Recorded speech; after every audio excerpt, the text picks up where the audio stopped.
నమస్తే, welcome to Suman TV. నేను మీ విష్ణు. ప్రస్తుతంతో పాటు ప్రముఖ stock market analyst Rajendra Prasad గారు ఉన్నారు. వారితో మాట్లాడదాం. నమస్తే రాజేంద్ర ప్రసాద్ గారు. నమస్తే అండి. రాజేంద్ర ప్రసాద్ గారు, ఇప్పుడు స్టాక్ మార్కెట్లోనే ఒక సిస్టమాటిక్ ఇన్వెస్ట్మెంట్ ప్లాన్ ద్వారా వెల్త్ని ఏ విధంగా క్రియేట్ చేసుకోవచ్చు అంటారు? సో ఈ టాపిక్ గురించి ఫ్రీక్వెంట్గా చాలామంది అడుగుతున్నారు. సో డీటెయిల్డ్గా తెలియజేయగలరు?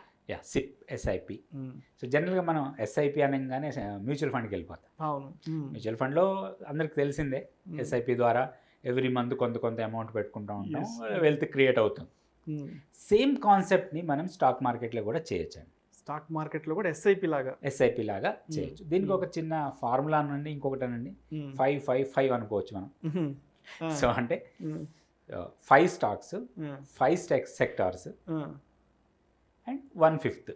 ఓకే. సో అంటే ఏమని చెప్తామంటే అండి, మీరు 5 సెక్టార్స్ సెలెక్ట్ చేసుకోండి. 5 సెక్టార్స్, డిఫరెంట్ సెక్టార్స్ 5.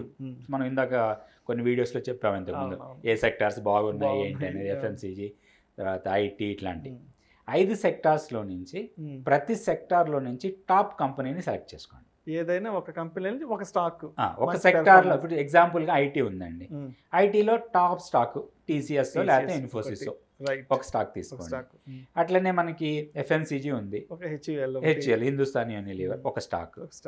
అట్లా 5 సెక్టార్స్. మనం ఇప్పుడు ఆటోమొబైల్ ఉంది, ఆటోమొబైల్లో మారుతి ఒక స్టాక్ అనుకోండి, ఎగ్జాంపుల్. మారుతి తీసుకోవాలని లేదు, ఒక స్టాక్ ఉదాహరణకి చెప్తున్నాను.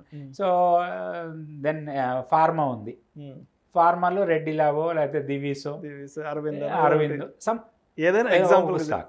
అంటే ఆ సెక్టార్లో టాప్ స్టాక్ తీసుకోండి. ఏదో ఒక స్టాక్ కాదు కానీ టాప్ 5 తీసుకొని ఆ టాప్ 5 లోంచి ఒకటో ఇట్లా సెలెక్ట్ చేసుకొని 5 స్టాక్స్ వచ్చేసాయి.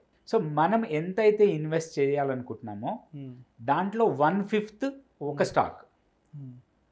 సో నెలకి 10,000 పెడదాం అనుకుంటున్నాం, లేకపోతే నెలకి 15,000 20,000 ఎంత పెడదాం అనుకుంటున్నా, దాంట్లో బై 5 వేయండి. 5,000 అనుకోండి, 5,000 అంటే 1,000 రూపీస్ ఒక స్టాక్. అఫ్ కోర్స్ 1,000 రూపీస్కి ఇవాళ రేపు రావు స్టాక్స్ అయితే రావు అదే చెప్తున్నా. సో కాబట్టి మన అమౌంట్ని బట్టి, సో మనం పెట్టే పెట్టుబడిలో 5వ వంతు పెట్టుబడి ఒక్కొక్క స్టాక్లో ప్రతి నెల ఫిక్స్డ్ డేట్ పెట్టుకోండి. మార్కెట్ పెరిగిందా తగ్గిందా, స్టాక్ పెరిగిందా తగ్గిందా, ఫర్గెట్ అబౌట్ ఇట్. మీరు మ్యూచువల్ ఫండ్లో ఫిక్స్డ్ డేట్ ఎలా పెట్టుకుంటారో ఇక్కడ కూడా ఫిక్స్డ్ డేట్ పెట్టి ఆ డేట్కి మీరు కొనేటట్టు ప్లాన్ చేయండి. అంటే ఎస్ఐపి మోడల్లో స్టాక్స్ పెట్టుకోవాలి. అయితే చాలా బ్రోకర్స్లో ఫెసిలిటీ ఉంది, అది ఆటోమేటిక్గా ఆ రోజు ఆ స్టాక్ని కొనేస్తుంది.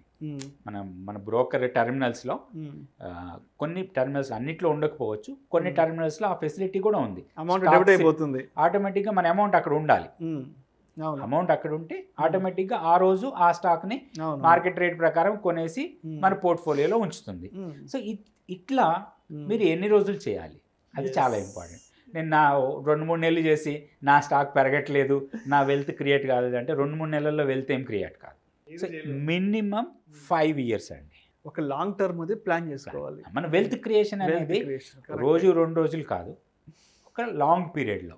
సో ఇక్కడ ఏమవుతుందంటే స్టాక్ పడ్డా పెరిగినా మనది ప్రైస్ యావరేజ్ అవుతుంది. కాబట్టి ఇది wealth క్రియేషన్కి long term 5 years, 10 years, 15 years ఇలా మీరు క్రియేట్ చేసుకోగలిగితే మీకు annualised compounded growth rate 13 to 15% మధ్యలో ఉంటుందండి. 13 to 15% CAGR వచ్చింది అంటే మీకు ఆల్మోస్ట్ ఎవ్రీ 5 yearsకి మీ అమౌంట్ డబుల్ అవుతుంది. సో మీరు లాంగ్ టర్మ్లో ఇట్లా పెట్టుకుంటే మీరు ఇమాజిన్ కూడా చేయలేరు. ఒక 20 years, 25 years మీరు ఇట్లా పెడతా ఉంటే మంచి కంపెనీల్లో మీకు అసలు వెల్త్ క్రియేషన్ గురించి మనం పెద్దగా ఆలోచించాల్సిన అవసరం లేదు. ఆటోమేటిక్గా వెల్త్ క్రియేట్ అవుతానే ఉంటుంది. అంటే మనం నిద్రపోతున్నా సరే మన ఇన్వెస్ట్మెంట్ ద్వారా మనకు వెల్త్ క్రియేట్ అవుతానే ఉంటుంది.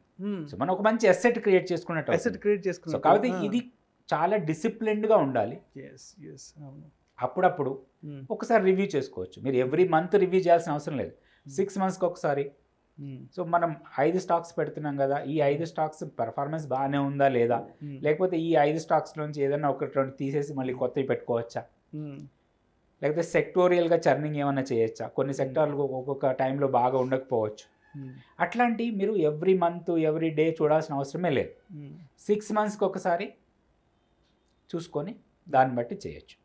సో అట్లా చేస్తే ఏమవుతుందంటే ఏదైనా 1-2 స్టాక్స్లో మనకి కొంచెం మైనస్లో ఉన్నా కానీ లాంగ్ టర్మ్లో వెల్త్ మాత్రం మంచి క్రియేట్ అవుతుందండి. ఇది బెస్ట్ మెథడ్ అని చెప్పొచ్చు.